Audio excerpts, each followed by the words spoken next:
El año es 1914.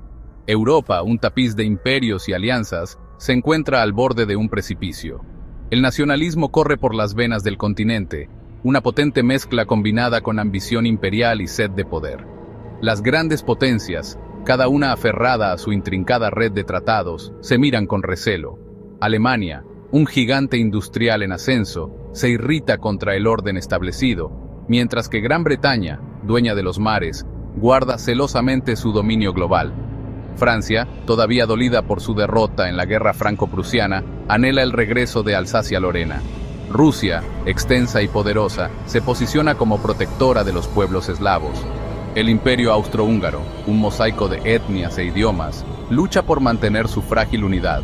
El Imperio Otomano, una vez una potencia formidable, se tambalea al borde del colapso. Dentro de este polvorín de tensiones, ha surgido un complejo sistema de alianzas, aparentemente para mantener la paz, pero en realidad creando un detonante para la guerra. La Triple Alianza, formada por Alemania, Austria-Hungría e Italia, se opone a la Triple Entente, formada por Francia, Rusia y Gran Bretaña.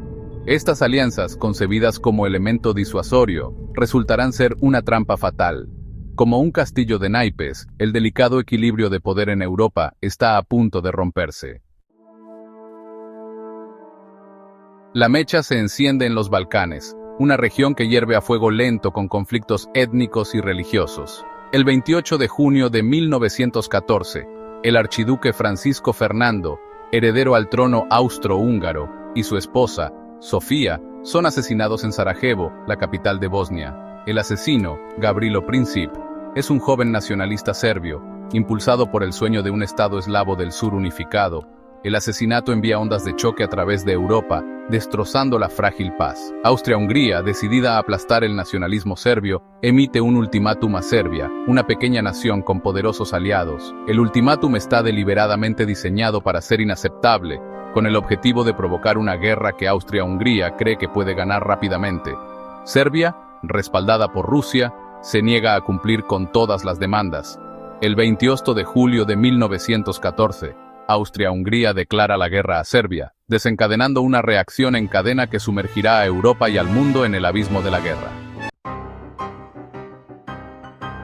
La guerra comienza con una ráfaga de ofensivas. Alemania, siguiendo el plan Schlieffen, busca un golpe de gracia rápido contra Francia, barriendo a través de la neutral Bélgica. Sin embargo, el avance alemán se detiene en el río Marne, marcando el comienzo de un largo y sangriento estancamiento en el frente occidental. Se cavan trincheras, que se extienden desde el Canal de la Mancha hasta la frontera suiza, un laberinto fangoso que se convertirá en sinónimo de los horrores de la Primera Guerra Mundial. La batalla de Verdún, lanzada por Alemania en febrero de 1916, se convierte en un símbolo de la brutalidad de la guerra. Durante 10 largos meses, los soldados franceses y alemanes se enfrentan en una batalla de desgaste, cada bando decidido a desangrar al otro. El terreno se convierte en un paisaje lunar por millones de proyectiles de artillería, el aire espeso con el hedor a muerte y descomposición. Cientos de miles de hombres mueren o resultan heridos por unos pocos cientos de metros de terreno. La batalla del Somme, que comienza el 1 de julio de 1916, es otro capítulo espantoso en la narrativa sangrienta de la guerra. Las fuerzas británicas y francesas lanzan una ofensiva masiva contra las líneas alemanas, con la esperanza de romper el estancamiento. Sin embargo, el ataque se encuentra con una feroz resistencia, y el primer día de la batalla se convierte en el más sangriento en la historia militar británica, con casi 60.000 bajas. Para cuando la batalla termina en noviembre, más de 1 millón de hombres han muerto o resultado heridos en ambos bandos. Las trincheras, una red de zanjas, refugios y enredos de alambre de púas, se convierten en un mundo de pesadilla propio. Los soldados de ambos bandos soportan condiciones inimaginables, viviendo con el miedo constante a la muerte o la desmembración. La lluvia transforma las trincheras en lodazales fangosos, infestados de ratas y piojos. Las enfermedades son rampantes, cobrando tantas vidas como las balas y las bombas. Los constantes bombardeos y disparos de francotiradores tienen un alto costo en el bienestar mental y emocional de los soldados. La neurosis de guerra, una condición psicológica debilitante, se vuelve cada vez más común. Sin embargo, en medio del horror, la camaradería y un sentido compartido de propósito ayudan a los soldados a resistir. Sección 5. Un mundo en guerra. El conflicto, inicialmente centrado en Europa, pronto envuelve al mundo. El Imperio Otomano, aliado con Alemania, abre frentes en el Medio Oriente y el Cáucaso. Japón, aliado con Gran Bretaña, se apodera de las colonias alemanas en el Pacífico. La guerra se convierte en un conflicto verdaderamente global, con batallas libradas en África, Asia y el Medio Oriente. Estados Unidos, inicialmente neutral, se ve arrastrado al conflicto en 1917, después de que submarinos alemanes hundieran barcos mercantes estadounidenses. La entrada de Estados Unidos, con sus vastos recursos industriales y mano de obra, resultará ser un punto de inflexión en la guerra. Sección 6. El precio del conflicto. El impacto de la guerra en el frente interno es profundo. Los gobiernos movilizan sus economías para la guerra total, imponiendo racionamiento y censura. Las mujeres asumen nuevos roles en fábricas y astilleros, llenando el vacío dejado por los hombres enviados al frente.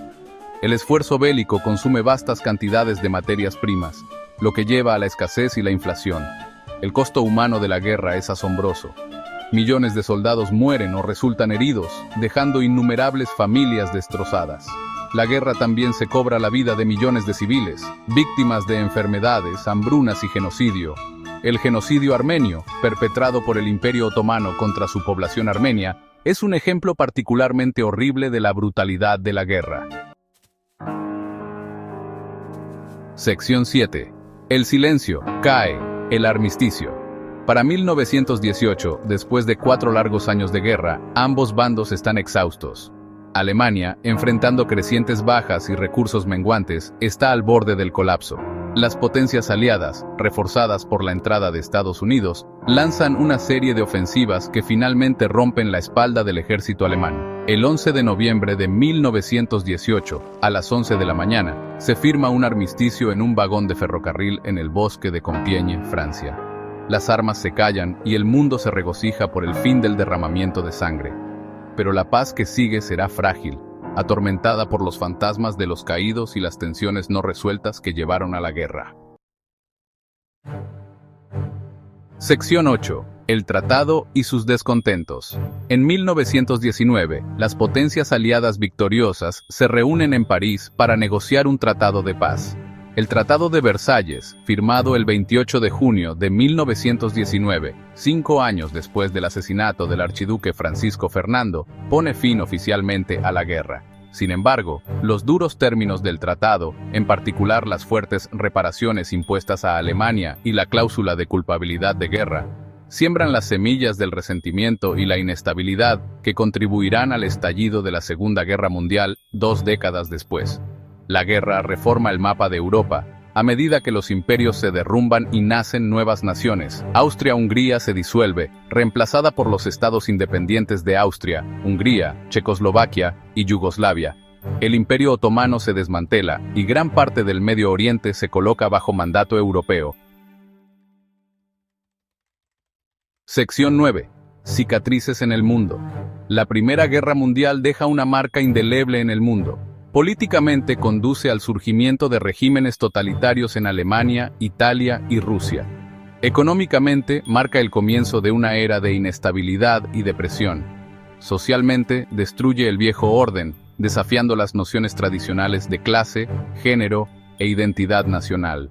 La guerra también acelera la innovación tecnológica, particularmente en los campos de la aviación, la medicina y las comunicaciones. Pero quizás el legado más perdurable de la Primera Guerra Mundial sea la cicatriz psicológica que deja en toda una generación. La generación perdida, como Gertrude Stein los llamó famosamente, está atormentada por los horrores que presenciaron y desilusionada por los sueños destrozados de progreso e ilustración. La guerra se erige como un claro recordatorio de la capacidad humana, tanto para la destrucción como para la resiliencia.